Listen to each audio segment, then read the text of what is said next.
வணக்கம் மக்களே. அந்த இப்போ கிடாரங்காயில் ஊறுகாய் போட்டு காமிக்கிறேன். 2 கிடாரங்காய் துண்டு துண்டாக பாருங்கள் நறுக்கி வச்சுருக்கேன். ரொம்ப சின்னதாக நறுக்கிக்கணும். ஃபஸ்ட்டு முதல்ல வேக வச்சு போட்டு காமிச்சேன். இப்போ பச்சையாகவே துண்டு துண்டாக நறுக்கி வச்சுக்கணும். அதுக்கப்புறம் ஒரு எண்ணெய் சட்டியில் நல்லெண்ணெயை ஊற்றிக்கணும். நல்லெண்ணெய் ஊற்றி இவ்வளவு கடுகு, இவ்வளவு வெந்தயம், இது ரெண்டும் ரொம்ப முக்கியம். போட்டு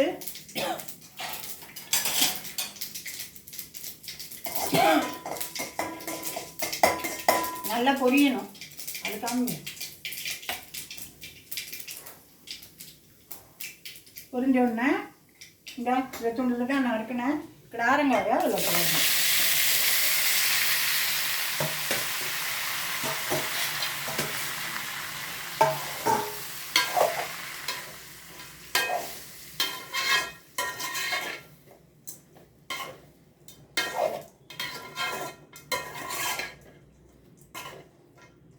நல்லா கிளறி விட்டுட்டு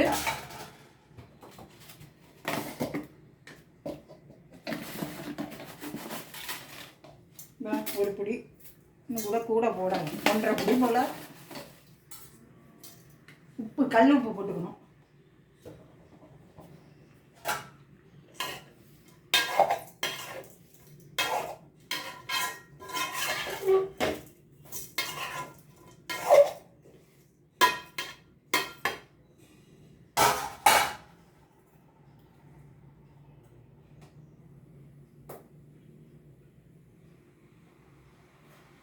இப்படியே வேக விடணும். ஏன்னா முன்னாடி வேக வச்சு போட்டோம், இப்போ வேக வைக்கலை, அதனால இப்படி போடணும். நல்லா கிண்டிக்கணும். அது அப்படியே வேகணும், ஊறணும். அப்படியே உப்புலையும் அதுவும் ஊறும். அதுக்கப்புறம் ஒரு 3 ஸ்பூன் போட மிளகாத்தூள் பார்த்துக்கிட்டு வேணால் மறுபடியும் போட்டுக்கலாம். 3 ஸ்பூன் போதும்.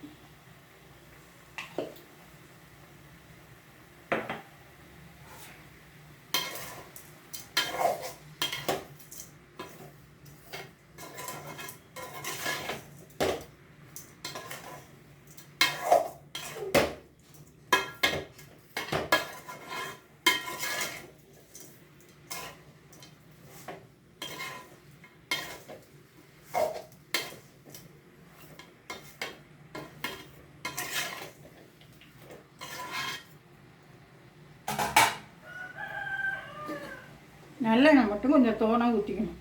நிறைய கொஞ்சம் மிதக்கிற அளவுக்கு ஊற்றிக்கணும்.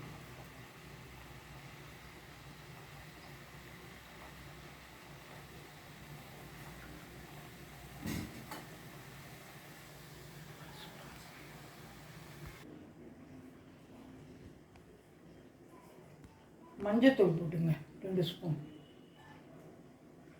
மஞ்சத்தூள் போட்டு. அடுத்தது பெருங்காயத்தூள், ஒரு 4 சிட்டிகை பெருங்காயத்தூள், அவ்வளோதான். நல்லா கிளறி கொடுத்துருங்க. கிளறி கொடுத்துட்டு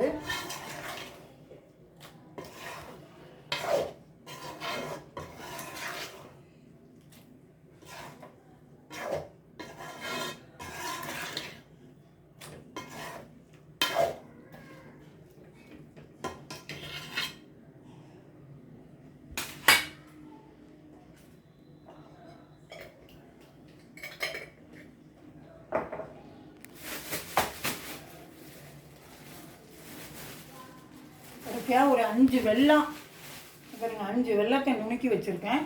அதை போடுங்க. வெல்லம் வேணுங்கிறவங்க போட்டுங்க, வேண்டாதவங்களுக்கு வெல்லம் இல்லாமலும் சாப்பிட்டுக்கலாம், செஞ்சுக்கலாம். இவ்வளவுதான் இந்த கிடாரங்காய் ஊறுகாய். இது வேக வைக்காமல் போட்டது. நல்லா ஊற நல்லா இருக்கும், வச்சு சாப்பிட்லாம்.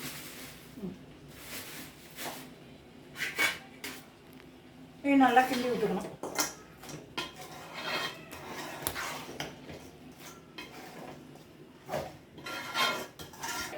இப்போ சொல்லு. இது அப்படியே மூடி வச்சு கொஞ்சம் நேரம் கழித்து இறக்கி பார்த்தோம்னா நல்லாயிருக்கும். பாருங்க, அவ்வளோதான். இங்கே பாருங்க, இதுதான் ஊறுகாய்.